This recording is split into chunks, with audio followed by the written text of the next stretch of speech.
Hello students, last class में हमने प्रश्नावली 5 समांतर श्रेणी स्टार्ट कर दी थी, जिसमें हमने प्रश्नावली 5.1 के कुछ सवाल कर लिए थे। आज हम प्रश्नावली 5.2 स्टार्ट करने वाले हैं, तो ध्यान दीजिएगा क्या क्या सूत्र हमारे पास है। समांतर श्रेणी का nवां पद an बराबर a प्लस ब्रैकेट में n-1 इंटू डी, जहाँ n क्या है पदों की संख्या, an क्या है अंतिम पद, a क्या है प्रथम पद और d क्या है सार्व अंतर। इसी तरह से दूसरा फॉर्मूला अंत से nवां पद बराबर an माइनस n-1 इंटू में d। तो सूत्र हमारे कंप्लीट हो चुके हैं। अब हम प्रश्नावली 5.2 स्टार्ट करेंगे। हमारा फर्स्ट क्वेश्चन ज्ञात कीजिए। इसका फर्स्ट भाग है समांतर श्रेणी 2, 7, 12 डैश डैश का 10वां पद ज्ञात कीजिए। इसका हमें 10वां पद निकालना है। समांतर श्रेणी दी हुई है 2, 7, 12, जिसमें सबसे आगे a जो रहेगा a यानी प्रथम पद 2 और d सार्व अंतर निकालने के लिए दूसरे में से पहले को माइनस कर देंगे। 7 में से 2 गए, आ गए 5 और n बराबर दिया हुआ है 10, क्योंकि हमें क्या निकालना है 10वां पद, यानी कि n बराबर 10, पदों की संख्या है 10। सूत्र देखेंगे हम an बराबर a प्लस n-1 d। सभी वैल्यू पुट कर देते हैं। a n की जगह 10 बराबर a की जगह 2 प्लस n की जगह 10 माइनस 1 ब्रैकेट बंद और d की जगह 5। तो देखिएगा 10वां पद a 10 बराबर 2 प्लस 10 में से 1 गए 9 इंटू 5, 9 पंजे 45, आगे है 2, 2 प्लस 45 हो गए 47। तो हमारा 10वां पद आ चुका है a 10 बराबर 47। इसी का सेकंड भाग देखिएगा। समांतर श्रेणी √2, 3 √2, 5 √2 डैश डैश का 18वां पद ज्ञात कीजिए। तो हमारे पास प्रथम पद a बराबर दिया हुआ है √2, सबसे आगे वाला जो है प्रथम पद होता है d। सार्व अंतर निकालने के लिए दूसरे पद में से पहले पद को माइनस करेंगे, यानी कि 3 √2 माइनस √2। ये 1 √2 है और आगे 3 √2 है, तो 3 में से 1 चला गया तो आगे 2 √2। n का मान दिया हुआ 18 पद है, 18वां पद निकालना है। सूत्र देखेंगे an बराबर a प्लस n-1 d, जिसमें हम सभी वैल्यू पुट कर देते हैं। a 18 बराबर a की जगह √2 प्लस n की जगह 18 माइनस 1 और d सार्व अंतर जो है 2 √2। अब ध्यान दीजिएगा √2 एज इट इज प्लस 18 में से 1 गए 17 इंटू 2 √2। तो बिना रूट वाली के साथ सबसे पहले गुणा होगी। 17 दूना 34, √2 एज इट इज और आगे √2 वैसे का वैसा। तो 1 √2 और 34 √2 जुड़ गए तो आ गए हमारा 35 √2, यानी कि 18वां पद आया है 35 √2। क्वेश्चन नंबर सेकंड हल कीजिए। इसका फर्स्ट भाग दिया हुआ है समांतर श्रेणी 21, 18, 15 डैश डैश का कौन सा पद -81 है, -81 है। तो ध्यान दीजिएगा इस बार हमें पदों की संख्या निकालनी है n।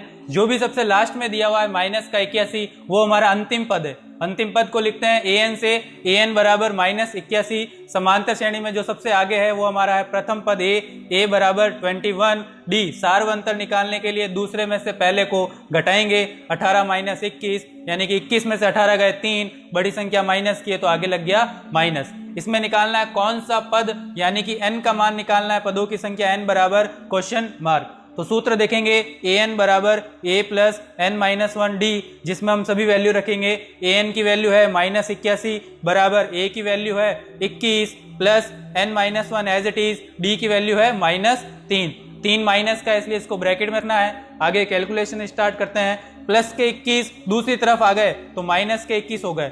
-81 -21 बराबर n-1 माइनस के 3, माइनस माइनस प्लस, तो 81 प्लस 21 हो गए 102, 102। बड़ी संख्या माइनस की है तो आगे आ गया माइनस। दूसरी तरफ जो -3 गुणा में था वो इस तरफ आ गया तो भाग में आ गया -3, बराबर का हो गया n-1। माइनस से माइनस काट दिया हमने। 102 में हम 3 का भाग लगाएंगे तो आंसर आएगा 34, 34 बराबर n-1, जिसमें हमें n का मान निकालना है। तो -1 जो कि RHS में है, इसको LHS में लेके जाएंगे दूसरी तरफ, तो ये हो जाएगा प्लस का 1। 34 और 1 हो गए 35, यानी कि n का मान आया 35, अर्थात 35वां पद -81 होगा। इसी का सेकंड पार्ट देखिएगा। समांतर श्रेणी 84, 80, 76 डैश डैश का कौन सा पद शून्य है। कौन सा पद शून्य है ये हमें निकालना है। इसका मतलब शून्य, ये जो दिया हुआ है ये अंतिम पद है। an बराबर 0, a जो सबसे आगे समांतर श्रेणी में 84 वो a यानी कि प्रथम पद है, और d सार्व अंतर दूसरे में से पहले को माइनस करना है, यानी कि 80 माइनस 84, 84 में से 80 गए 4, बड़ी संख्या माइनस की इसलिए आगे माइनस। और कौन सा पद यानी कि n बराबर क्वेश्चन मार्क, n का हमें मान निकालना है। तो सूत्र देखेंगे an बराबर a plus n minus 1 d। सभी वैल्यू रखने के बाद देखते हैं an की वैल्यू 0 बराबर a की वैल्यू 84 प्लस n माइनस 1 और d की वैल्यू -4। सबसे पहले हम देखते हैं RHS में जो 84 है वो LHS में जाएगा, इधर प्लस है तो LHS में आ गया, क्या हो गया माइनस के 84, दूसरी तरफ n-1 और माइनस के 4 एज इट इज। अब जो -4 गुणा में दे रखे हैं वो है RHS में, इसको भी LHS में भेजेंगे तो गुणा वाला जब दूसरी ओर जाएगा तो किस में आ गया भाग में, यानी कि -84 बटा -4 बराबर n-1 एज इट इज। अब हम माइनस से माइनस कट कर देंगे, 84 में जब हम 4 का यानी कि 84 में हम 4 से डिवाइड करेंगे तो आंसर आएगा 21 बराबर n-1। -1 RHS वाला LHS में लेके आ जाइए, माइनस का एक इधर आ गया, हो गया प्लस का 1, तो 21 प्लस 1 हो गए 22, 22 बराबर n, अर्थात 22वां पद शून्य होगा। कौन सा पद शून्य है, तो आंसर आ चुका है 22वां पद शून्य होगा। तो आगे इसी का थर्ड पार्ट देखिएगा, क्या संख्याओं के अनुक्रम 5, 11, 17, 23 का कोई पद 301 है। तो सवाल हमसे पूछ रहा है क्या ऐसा हो सकता है, क्या इसका कोई पद 301 होगा कि नहीं। तो ध्यान दीजिए जो 301 दे रखा है वो हमारा अंतिम पद है, an बराबर 301। जो आगे सबसे दिया हुआ होगा वो a यानी कि प्रथम पद। प्रथम पद कौन है 5 और d निकालने के लिए हमें दूसरे में से पहले को माइनस करना होगा, यानी कि हो गए 11 माइनस 5 बराबर 6। और हम यहाँ n का मान निकालेंगे, n बराबर क्वेश्चन मार्क। अब सूत्र देखते हैं, an बराबर a प्लस n-1 d। सूत्र में सभी की वैल्यू रखने के बाद an हो गया 301 बराबर a की जगह 5 प्लस n-1 और d की वैल्यू आ गई 6। अब RHS में जो 5 प्लस का है वो LHS में जाएगा तो हो जाएगा माइनस के 5, 301 माइनस 5 बराबर n-1 और 6 गुणा में वैसे का वैसा। 301 में से 5 चले गए, आ गए 296। दूसरी तरफ RHS में जो 6 गुणा में थे वो LHS में आ गए भाग में, गुणा वाला दूसरी तरफ आ गया भाग में। अब हम 296 में 6 का भाग लगाएंगे, हमारा आंसर आएगा 49.33 बराबर n-1। हमें n की वैल्यू निकालनी है तो RHS वाला -1 LHS में जाएगा, यानी कि -1 दूसरी तरफ गया तो हो गया +1, 49.33 प्लस 1 जुड़ के हो गए 50.33 बराबर n। अब हमें देखना है यहाँ n का मान कभी भी पॉइंटों में नहीं आ सकता और इधर n का मान 50.33 जो कि दशमलव में आ रहा है, अर्थात ऐसा कोई पद संभव नहीं है क्योंकि हमारा मान जो है पॉइंटों में आया है दशमलव में, अतः ऐसा कोई पद संभव नहीं है। क्वेश्चन नंबर 3, यदि समांतर श्रेणी का छठा पद तथा 17वां पद क्रमशः 19 तथा 41 है तो 40वां पद ज्ञात कीजिए। हमें छठा पद और 17वां पद दे रखा है तो हमें 40वां पद निकालना है। छठा पद बराबर 19 जो कि दिया हुआ है, ध्यान दीजिएगा अगर छठा पद बोले तो 1 d कम कर देना है, ये हो जाएगा a प्लस 5d। 17वां पद बोले तो 1 d कम हो जाएगा, यानी कि हो जाएगा a plus 16d। a plus 5d दिया हुआ है बराबर में 19, ये हो गया समीकरण 1। 17वां पद है 41, यानी कि a प्लस 16d बराबर हो गए 41, समीकरण नंबर 2। 2 समीकरण आ चुकी है, तो आगे हम प्रतिस्थापन विधि लगाएंगे। समीकरण 1 और 2 को हम एक दूसरे के नीचे लिखते हैं, a प्लस 5d बराबर 19, a प्लस 16d बराबर 41। जब भी 2 समीकरण आ जाए जिसमें आपको प्रतिस्थापन विधि लगानी है और उसके आगे काम स्टार्ट करना है, तो ध्यान दीजिएगा नीचे वाले समीकरण के चिन्ह चेंज कर दीजिएगा। यहाँ प्लस है तो ये माइनस में बदल गया, ये प्लस भी माइनस में बदल गया और 41 जो कि प्लस का है वो भी किस में आ गया माइनस में। अब ध्यान दीजिएगा जो ऊपर नीचे सेम चीजें हैं, a प्लस का और नीचे a माइनस का, यानी कि plus minus same value cut गई। दूसरी तरफ है प्लस के 5d और माइनस के 16d, यानी कि प्लस माइनस माइनस 16 में से 5 गए, आ गए 11d। बड़ी संख्या माइनस की है तो आगे आ गया माइनस का निशान बराबर। अब प्लस के 19 और माइनस के 41, प्लस माइनस फिर से वापस माइनस हो गए, 41 में से 19 घटाए आ गए 22। बड़ी संख्या माइनस होने के लिए माइनस होने से चिन्ह लग गया माइनस। अब दोनों तरफ हमने माइनस माइनस कैंसिल कर दिया, 11d बराबर 22। d का मान निकालने के लिए यहाँ 11 गुणा में है जो कि दूसरी तरफ चला जाएगा भाग में, 22 में हम 11 का भाग देंगे तो d बराबर d यानी सार्वंतर आ चुका है 2, d की वैल्यू आ गई 2।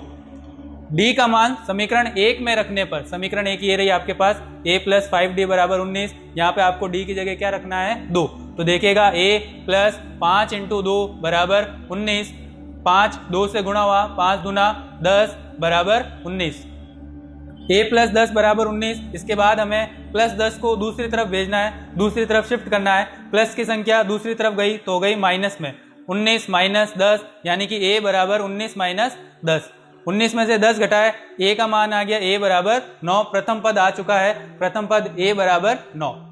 अब हमें 40वां पद निकालना है, तो हमारे पास 40वां पद हो जाएगा, 40 दिया है तो एक हम कम कर देंगे, यानी कि a प्लस 39 d की हमें वैल्यू निकालनी है, जिसमें हम a और d के मान रख देते हैं। a की वैल्यू 9 प्लस 39 इंटू डी की वैल्यू हो गई 2। सबसे पहले 39 को 2 से मल्टीप्लाई कर दिया तो आ गए 78, आगे हैं 9 प्लस के, दोनों जुड़ के 9 प्लस 78 हो गए 87, 87, तो 40वां पद आया है 87। तो आगे क्वेश्चन नंबर 4, यदि समांतर श्रेणी का तीसरा पद तथा 9वां पद क्रमशः 4 तथा -8 है तो इसका कौन सा पद शून्य होगा। आपको दो वैल्यू दे रखी है, थर्ड स्टेप और 9th स्टेप की, 4 और -8, और आपको कौन सा पद शून्य है ये बताना है। कौन सा पद, यानी कि मेन जो हमारा आंसर है वो n का है, n का यहाँ मान निकालना है। तो तीसरा पद हल स्टार्ट करते हैं। तीसरा पद बराबर 4, यानी कि a प्लस 2d बराबर 4, तीसरा पद तो a कम कर दीजिए यानी कि 2 हो जाएगा, a प्लस 2d बराबर 4, समीकरण नंबर 1। इसी तरह से 9वां पद दे रखा है बराबर -8, तो 9वां पद हो जाएगा a प्लस 8d बराबर -8, समीकरण 2। प्रतिस्थापन विधि लगाएंगे जिसमें हम समीकरण 1 और 2 को एक दूसरे के नीचे रखेंगे। a प्लस 2d बराबर 4, a प्लस 8d बराबर -8। अब हमें नीचे वाले समीकरण के चिन्ह चेंज करने हैं, ये प्लस है तो माइनस, प्लस है तो माइनस, माइनस है तो प्लस। ऊपर नीचे सेम वैल्यू a और a, एक प्लस में एक माइनस में है तो ये दोनों कैंसिल हो गई। पास में है प्लस का 2d और माइनस का 8d, प्लस माइनस माइनस, 8 में से 2 गए 6, बड़ी वैल्यू माइनस की इसलिए आगे निशान है माइनस का, बराबर दोनों प्लस के हैं, 4 भी प्लस का 8 भी प्लस का, तो जुड़ के हो गए 12। अब हमें d की वैल्यू निकालने के लिए -6 जो कि गुणा में है दूसरी तरफ जाएगा भाग में, 12 में 6 का भाग लगाया आ गए 2 और माइनस एज इट इज वैसे का वैसा, तो d का मान आ गया -2 और ये d का मान आपको समीकरण 1 में रखना है। 1 में रखने पर 1 चलें, a प्लस 2d बराबर 4, तो ये हमारी समीकरण 1 है जिसमें हम d की जगह -2 रखेंगे, तो a प्लस 2 ब्रैकेट में -2 बराबर 4, 2 से गुणा हो गया 4, प्लस माइनस माइनस बराबर में 4 एज इट इज, -4 जो कि LHS में है वो दूसरी तरफ जाएगा RHS में, तो प्लस का हो जाएगा 4 + 4 बराबर 8, a की वैल्यू आ चुकी है 8। अब a d की वैल्यू सूत्र में रखना है। सूत्र हमने सीखा an बराबर a प्लस n-1d, जिसमें हम सारी वैल्यू रखेंगे, यानी कि कौन सा पद शून्य होगा इस ये आंसर चाहिए। तो शून्य जो है वो हमारा अंतिम पद है, an बराबर 0 बराबर a की वैल्यू हो गई 8 प्लस n-1 और d की वैल्यू हो गई -2। अब देखिएगा प्लस का 8 जो दूसरी तरफ आएगा तो माइनस में हो जाएगा -8 बराबर n-1 -2। अब जो कि -2 गुणा में दिए हुए हैं RHS में, वो LHS में जाएंगे तो आ जाएंगे भाग में। अब हम माइनस से माइनस सबसे पहले काट देंगे, 8 में 2 का भाग भी आ गए 4 बराबर में n-1, -1 का भी पक्षांतरण करना पड़ेगा, ये -1 दूसरी तरफ आएगा तो हो जाएगा प्लस का 1, 4 + 1 बराबर n, और n की वैल्यू आ गई 5, यानी कि 5वां पद शून्य होगा। कौन सा पद शून्य होगा? 5वां पद शून्य होगा। तो अगला क्वेश्चन नंबर 5, किसी समांतर श्रेणी का तीसरा पद 16 है और 7वां पद 5वें पद से 12 अधिक है, तो समांतर श्रेणी ज्ञात कीजिए। तो हल देखिएगा, इसमें तीसरा पद हमें 16 दिया हुआ है, तीसरा पद हो जाएगा a प्लस 2d बराबर 16, ये हमारा समीकरण नंबर 1 हो गया। प्रश्नानुसार बात करें, प्रश्नानुसार 7वां पद 5वें पद से 12 अधिक है तो प्लस कौन अधिक है? 7वां पद 5वें पद से 12 अधिक है, तो 7वां पद बराबर 5वां पद प्लस 12। 7वें पद की जगह आ गया a प्लस 6d बराबर 5वें पद की जगह आ गया a plus 4d plus 12 as it is. अब दोनों तरफ a जो प्लस के हैं वो कैंसिल हो जाएंगे, 6d दूसरी तरफ 4d प्लस का है वो इस तरफ आ गया 6 के पास, तो हो गए -4d बराबर 12। 6D में से 4D चले गए, आ गए 2D और बराबर में 12। D का मान निकालने के लिए D के पास जो गुणा में 2 है वो दूसरी तरफ जाएगा भाग में, यानी कि 12 के भाग में आ गया 2 और 12 में हमने 2 का भाग लगाया, आ गए 6। D यानी कि सार्वंतर आ चुका है 6। अब इसके बाद D का मान समीकरण 1 में रखने पर, समीकरण 1 आपको दिख रही है, a + 2D बराबर 16, इसमें D की जगह आपको 6 रखना है। तो आगे देखना a + 2 और D की जगह आ गया इंटू में 6 बराबर के 16। 2 को 6 से गुणा किया, 2 6 12, a + 12 बराबर 16। अब हमें a का मान निकालना है, प्लस के 12 जो कि LHS में है, इसको दूसरी तरफ भेजेंगे RHS में, तो 16 प्लस के 12 दूसरी तरफ गए तो माइनस के 12 हो गए।